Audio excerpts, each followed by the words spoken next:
नमस्कार, एक बार फिर से आपके अपने चैनल स्टार एजुकेशन हब पर आप सभी का स्वागत है।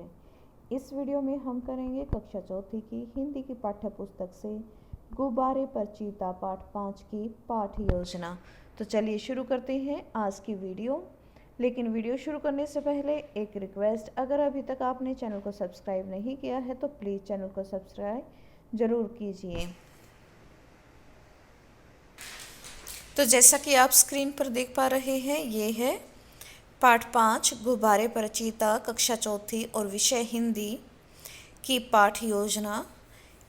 पाठ योजना बनाते समय सबसे पहले अध्यापक या अध्यापिका को अपनी डिटेल्स लिखनी होती हैं, जैसे अध्यापिका का नाम, कक्षा, विषय, उप विषय, दिनांक और अवधि। इसके लिए सहायक सामग्री हो सकती हैं पाठ्य पुस्तक, श्याम पट्ट, चौक, गुब्बारा, प्लास्टिक का चीता, खिलौना व अन्य जानवर, चार्ट आदि। और इसमें सामान्य उद्देश्य आएंगे, जैसा कि मैंने पिछली वीडियो में बताया था कि जो सामान्य उद्देश्य होते हैं वो विषय आधारित होते हैं और जो विशिष्ट उद्देश्य होते हैं वो हमारा उप विषय यानी कि टॉपिक से रिलेटेड होते हैं। तो चलिए देखते हैं सामान्य उद्देश्य में हम क्या लिख सकते हैं। छात्रों में हिंदी विषय के प्रति रुचि जागृत करना, उत्पन्न करना, छात्रों की कल्पना शक्ति में वृद्धि करना, छात्रों का मानसिक व बौद्धिक विकास करना, छात्रों को लेखन कौशल के लिए प्रेरित करना, छात्रों के शब्द भंडार, मुहावरों और लोकोक्तियों संबंधी ज्ञान में वृद्धि करना। उसके बाद है विशिष्ट उद्देश्य। कहानी सुनकर विद्यार्थी उसे अपने शब्दों में बता सकेंगे और विद्यार्थी सर्कस में आए जानवरों के बारे में जानकारी प्राप्त करेंगे और जानवरों से सावधानी के बारे में जानेंगे। थर्ड है कहानी के माध्यम से विद्यार्थियों में परिस्थिति अनुसार धैर्यपूर्वक फैसला लेने की क्षमता का विकास होगा। पूर्व ज्ञान में हम लिख सकते हैं छात्र सर्कस व जानवरों के बारे में सामान्य जानकारी रखते हैं। और इसके बाद है प्रस्तावना, अध्यापिका कथन और छात्र कथन। इसमें हम कुछ प्रश्न लिख सकते हैं, जैसे कि क्या आपने कभी सर्कस देखा है? बच्चों का मिला जुला उत्तर आ सकता है। कुछ बच्चे हाँ भी बोल सकते हैं और कुछ बच्चे नहीं भी बोल सकते हैं। सर्कस में आपने कौन कौन से जानवर देखे हैं? तो यहाँ पर बच्चों का, छात्रों का कथन आएगा शेर, हाथी, भालू, खरगोश एटसेट्रा आदि। क्या आपने कभी एक गुब्बारे पर चीते को उड़ते हुए देखा है?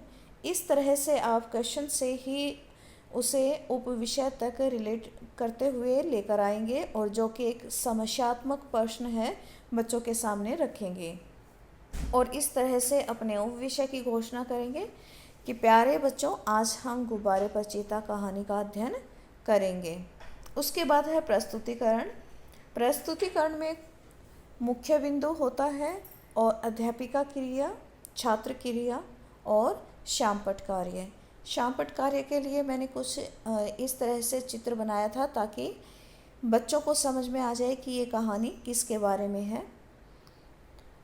और अध्यापिका क्रिया में मैंने लिखा है आदर्श वाचन करते हुए अध्यापिका पाठ पढ़ाती है और बच्चों को पाठ्य पुस्तक में शब्द पर उंगली रखने के लिए कहती है। छात्र क्रिया, सभी छात्र अध्यापिका को ध्यानपूर्वक सुनते हुए पाठ पढ़ते हैं। अध्यापिका क्रिया, अध्यापिका पाठ पढ़ते हुए घटित घटना की व्याख्या करेंगी। अध्यापिका बताती हैं कि बलदेव सब लड़कों को सर्कस देखने चलने की सलाह दे रहा है। वैसे तो लड़कों का मन सर्कस में लगा हुआ था, इसलिए कक्षा में बैठे सामने किताबें खोले सभी लड़के जानवरों की चर्चा कर रहे थे। और इस तरह से छात्र क्रिया में हम लिख सकते हैं कि सभी छात्र अनुशासन में बैठेंगे और छात्र अध्यापिका को या अध्यापक को ध्यानपूर्वक सुनेंगे। इसके बाद अध्यापिका बोर्ड पर शेर का चित्र बनाकर बताएगी और साथ में खिलौने वाला शेर भी दिखाएगी कि बलदेव कक्षा में सबसे पीछे बैठा शेर की तस्वीर बना रहा था।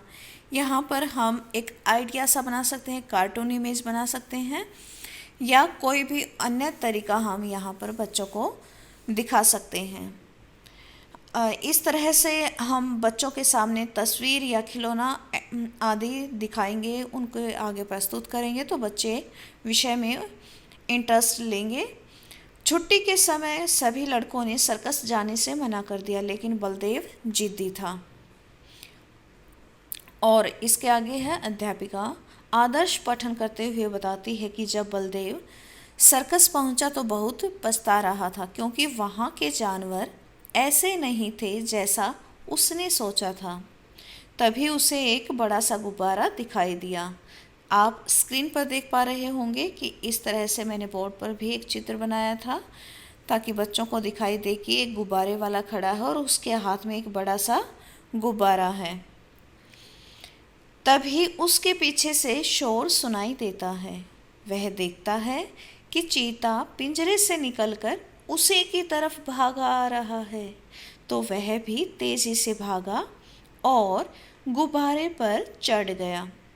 चीता भी उसे पकड़ने के लिए गुब्बारे पर जा पहुंचा। चीता और बलदेव दोनों ही ऊपर उठ गए और दोनों के ही हाथ पैर फूले हुए थे, यानी कि दोनों ही घबराए हुए थे। एकाएक यानी कि अचानक बलदेव को एक बात याद आ गई कि गुब्बारे का मुंह खोल देने से गुब्बारा नीचे उतर जाता है, मगर उसे यह नहीं पता था कि गुब्बारे का मुंह धीरे धीरे खोलना चाहिए। गुब्बारा बड़े जोर से गिरने लगा तो उसने नीचे की तरफ देखा। दरिया बह रहा था। वह रस्सी छोड़कर दरिया में कूद पड़ा और तैरकर निकल आया। और इस तरह से छात्र क्रिया में हम लिख सकते हैं, सभी छात्र अनुशासन में बैठकर आदर्श वाचन करेंगे और कठिन शब्द कॉपी में लिखेंगे। और साइड में आप बोर्ड कार्य देख सकते हैं, यहाँ पर कुछ शब्द अर्थ लिखे गए हैं। पुनरावृत्ति यानी कि दोहराई में हम लिख सकते हैं कि पुनरावृत्ति हेतु पाठ में नाटक का रोल प्ले करवाया जाएगा। यहाँ पर आप रोल प्ले भी करवा सकते हैं या कहानी से संबंधित कुछ प्रश्न भी बच्चों से कर सकते हैं।